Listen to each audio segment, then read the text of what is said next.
What's this? Looks expensive. This is some new bedding. Yeah, I am testing this out, so work is paying for it. Work is paying for your bedding? What is that? Is that a new lamp? Yeah, that's a write-off. That's a write-off? Yeah. Do you even know what a write-off is? Yeah. It's when you buy something for your business and the government pays you back for it.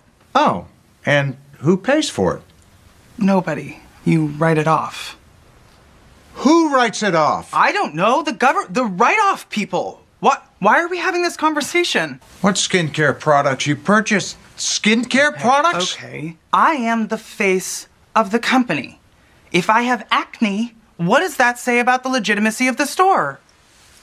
That's not a write-off. That's not a write-off. This? Not a write-off.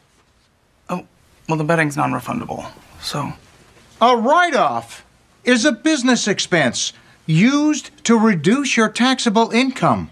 Okay, well then, why isn't it called a tax write-off? It is! It is! You can't just buy things for yourself and write them off. Well, then I'll return some things. There's not enough space in here for the massage chair anyway.